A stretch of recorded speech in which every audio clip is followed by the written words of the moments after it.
जी students, next है हमारा question number 2। उसमें भी एक राइट एंगल ट्राई दी है।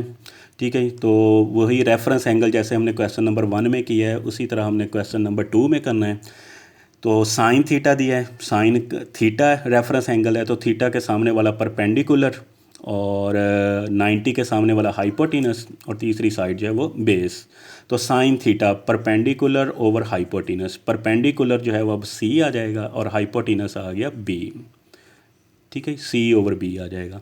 Cos theta base over hypotenuse, base जो है वो अब आ गया ए और हाइपोटेनस जो है वो है बी, ए ओवर बी आ जाएगा। Tan theta perpendicular over base, perpendicular है अब सी और बेस जो है बेस आ जाएगी ए। अब आगे जो है रेफरेंस एंगल चेंज हो रहा है, तो रेफरेंस एंगल जब फाई होगा तो फाई के सामने वाला जो है ये परपेंडिकुलर हो गया। ठीक है, और इधर वाला जो है ये बेस हो जाएगा, ये बेस है फाई रेफरेंस एंगल के हिसाब से। अगर हमारा रेफरेंस एंगल फाई होगा तो साइन फाई आ जाएगा परपेंडिकुलर ओवर हाइपोटेनस। अब जो परपेंडिकुलर है वो है ए और हाइपोटेनस जो है वो तो वही रहेगा, बी ही रहेगा। कॉस फाई बेस, बेस आ गया बेस ओवर हाइपोटेनस, तो बेस है अब सी और हाइपोटेनस जो है वो बी ही आ जाएगा। और tan phi perpendicular over base, perpendicular A है और बेस जो है वो सी आ जाएगा। ये था हमारा क्वेश्चन नंबर 2, बिल्कुल इजी सा। अब हमने कुछ रेशोज़ प्रूव करनी है, आइडेंटिटी प्रूव करनी है। ठीक है, जैसे मैंने पहले बताया कि साइन और कोसिकन उल्ट होते हैं, यानी साइन और कोसिकन को मल्टीप्लाई करें तो आंसर 1 आता है। अब हमने एक ट्राइंगल ली है, ट्राइंगल के साथ इसको प्रूव करना है। लेफ़्ट हैंड साइड ले लें, साइन थीटा और कोसिकन थीटा। ठीक है, थीटा के हिसाब से ट्राइंगल हल करनी है, तो ये वाला परपेंडिकुलर, ये हाइपोटेनस है और ये बेस हो जाएगा।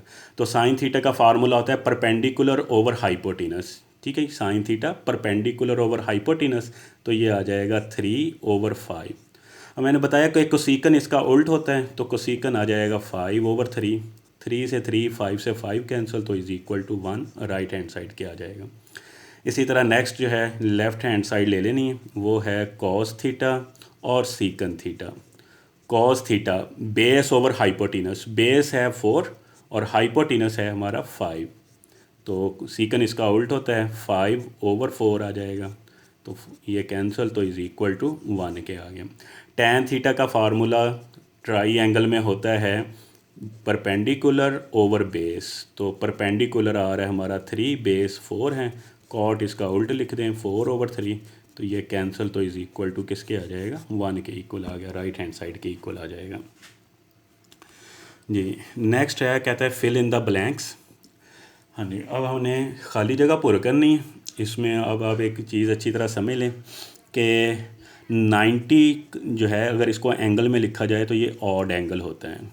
ठीक है, 90 और 270। अब हमारे यहाँ सिर्फ अभी हमारे कोर्स में 90 है, तो इसको याद रखना है ऑड एंगल है। ऑड एंगल के साथ अगर साइन आ रहा हो तो वो चेंज हो जाता है कॉस में, और कॉस चेंज हो जाना है साइन में। ठीक है, 90 में कोई भी एंगल प्लस हो रहा हो या माइनस हो रहा हो तो साइन कॉस में और कॉस साइन में। इसी तरह टैन चेंज हो जाता है कॉट में और कॉट चेंज हो जाता है टैन में। ठीक है, सीकन जो है वो चेंज हो जाता है कोसिकन में और कोसिकन जो है वो चेंज हो जाएगा सीकन में। ये आपने चेंजेस जो हैं वो ज़हन में रखनी है।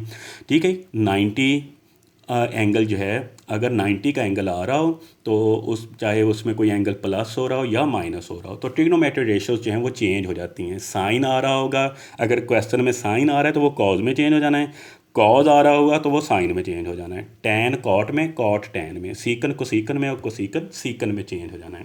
ठीक है, अब उसने कहा है साइन 30, फिर लिखा है उसने साइन 90 - 60, यानी 90 का एंगल आ रहा है, तो 90 के एंगल के आने की वजह से साइन जो है ये चेंज हो जाएगा कॉज में। जो यहाँ पर एंगल होगा वो यहाँ लिख देना है साथ इसके, तो ये कॉस 60 के बराबर आ गया। कॉस 30 को लिखेंगे 90 - 60, 90 आ गया तो कॉस जो है वो साइन में चेंज हो जाना है और साइन 60 आ जाएगा। ठीक है, टैन 30, टैन 90 - 60, अब टैन है तो टैन का मैंने बताया किस में चेंज होगा, ये कॉट में चेंज होगा और साथ में आ जाएगा कॉट 60 आ गया। फिर टैन 60, अब एंगल चेंज हो रहा है, टैन 60 है, इसको 90 - 30 लिखा, तो यह टैन जो है वो चेंज हो जाएगा किस में, कॉट में, और साथ में अब एंगल 30, जो यहाँ पर एंगल होगा वो साथ में इधर लिखना है।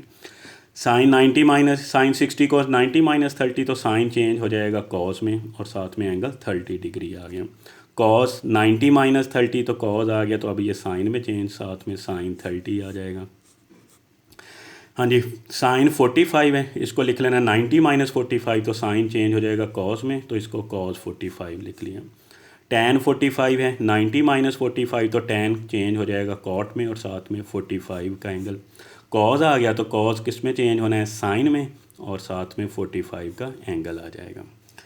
ये आ गया क्वेश्चन नंबर 4 था, fill in the blanks.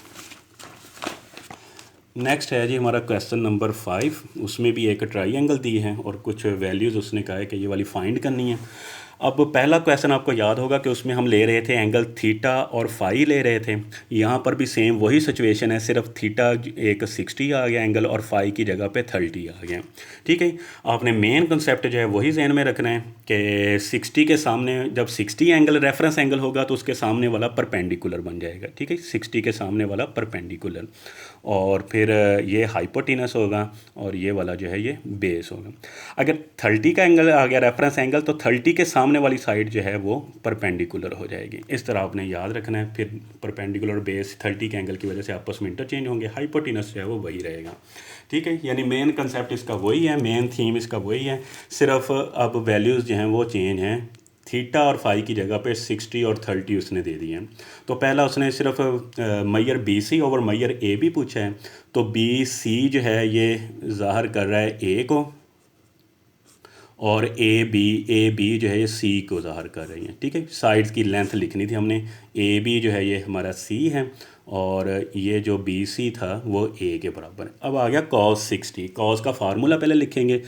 Cos का फार्मूला बेस ओवर हाइपोटेनस। तो 60 के हिसाब से जो बेस है वो है ए और हाइपोटेनस जो है वो बी है, ए ओवर बी आ गया। टैन, तो टैन का फार्मूला होता है परपेंडिकुलर ओवर बेस। परपेंडिकुलर अब 60 के हिसाब से सी है और बेस जो है वो ए है, सी ओवर ए आ जाए। कोसेकन π/3, अब रेडियन में एंगल दे दिया है तो π/3 का हमें पता है कि ये 60 डिग्री के बराबर होता है। तो π/3 जो है ये बेसिकली क्या है, 60 डिग्री।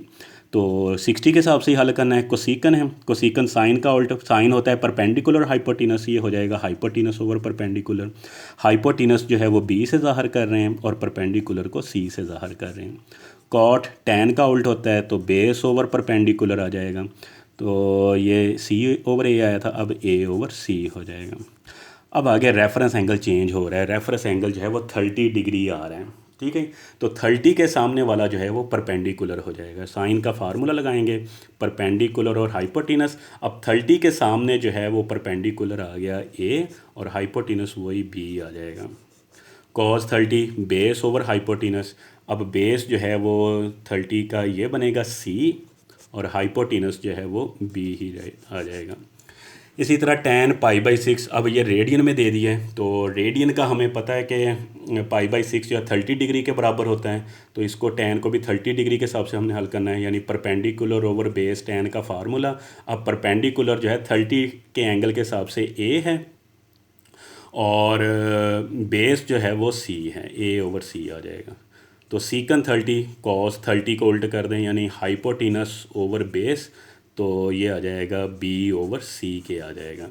और कॉट टैन को उल्ट कर देना है, बेस ओवर आ जाएगा परपेंडिकुलर, तो ये आ जाएगा बेस जो है वो अब, हाँ जी, 30 के हिसाब से जो बेस है वो है सी और परपेंडिकुलर जो है वो है ए। ठीक है, ये हमारे आंसर आ जाएंगे।